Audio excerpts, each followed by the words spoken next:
2 વર્ષનો વિચારીએ તો એમ લાગે કે માતાજી આપે ઘણું આપી દીધું છે. આમ 15-20 મિનિટની ચર્ચા, પણ 15-20 મિનિટમાં પણ 1.5-2 વર્ષનું આખી આમ ગણતરી કરીએ તો ત્યારે તો એમ લાગે કે ક્યાં પહેલા સમજણ હતી ને ક્યાં અત્યારે આપણી સમજણમાં ફરક પડે છે. અત્યારે કેટલો ખરાબ થઈ જાય છે. કેટલીક વાર તો કાયમ જે વિચારતા હમણાં શિયાળામાં તો એવું થઈ ગયું. પેલા ઘણી વાત થાય.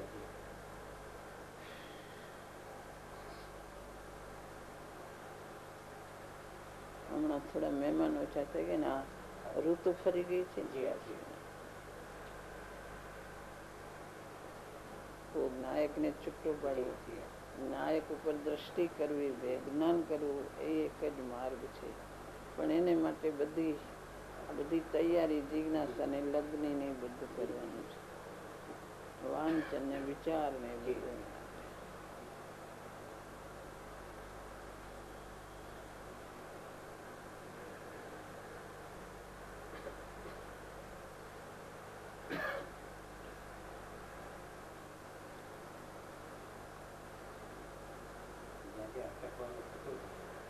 ત્યાં આપે ઘણું સુંદર માર્ગદર્શન આપીને આખો હાલત જુદી રીતે કરવા. ચિંતનનો પ્રકાર હોય મગજમાં બેસી ગયો છે. ચિંતન 1-2 કલાક કરીએ, વધારે ચિંતન કરતા કરતા આપણને પ્રાપ્તિ થઈ જશે. અદ્વૈત અભ્યાસની કોઈ વાતનો ખ્યાલ જ એટલો આવતો નથી કે અભ્યાસ ચિંતનમાં તો ભ્રમણા પણ થવાનો સંભવ છે. અને પછી પણ નિરંતર ભેદ અભ્યાસ કરવો જોઈએ કે હું જુદું છું ને આ જુદું છું. એ પ્રકાર તો માતાજી ખૂબ જ કાળમાં આવ્યા છે. એમાં તો જેને આપણે આખું માર્ગદર્શન જ બતાવ્યું હતું કે તમે અહીંયા ભૂલો છો ને આ રીતે અપર છો અહીંયા કરવા દો. ચિંતન કર્યા કરે, વિચાર કર્યા, નિર્ણય પણ એ કરવાનું તો ભેદ જ્ઞાન છે. ગુરુદેવ એમ જ કહેતા હતા, શાસ્ત્રમાં એ જ આવે છે. અને વસ્તુ સ્વરૂપ એમ જ છે. ભેદ જ્ઞાન ઉપાયથી જ આગળ જવાય છે. દ્રવ્ય ઉપર દ્રષ્ટિ, ભેદ જ્ઞાન એ બધું કરવાનું છે. બધું ચિંતન ને બધું કરીને કરવાનું છે. ચિંતન કરવું કોને માટે? ક્યાં દેહથી પોતાની પરિણતિ પલટાવવી છે.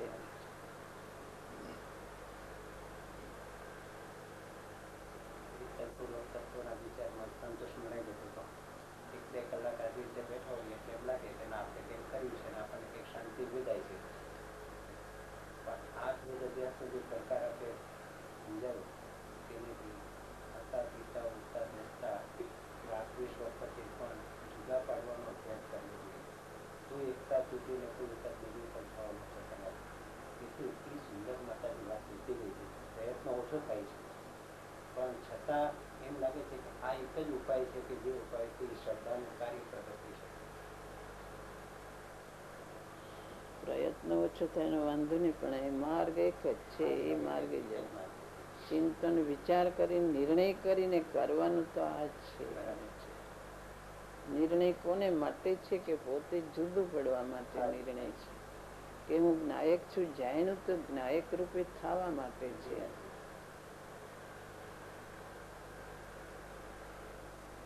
શાસ્ત્રમાં તો ભેદ જ્ઞાન ત્યાં સુધી ભાવ કે જ્યાં સુધી તને અંતરમાંથી પ્રાપ્તિ ન થાય ત્યાં સુધી આવે. અવિચ્છિન્ન ધારાએ ભેદ જ્ઞાન કરે તો એમાં એમ આવે છે કેવળ જ્ઞાન સુધી આ સમ્યક, પેલા સમ્યક દર્શનની પ્રાપ્તિ અને બીજું કેવળ જ્ઞાન. એમ છે કરવાનું. એક જ તત્વનો વિચાર કરી નિર્ણય કરીને આ ભેદ જ્ઞાન કરવાનું છે.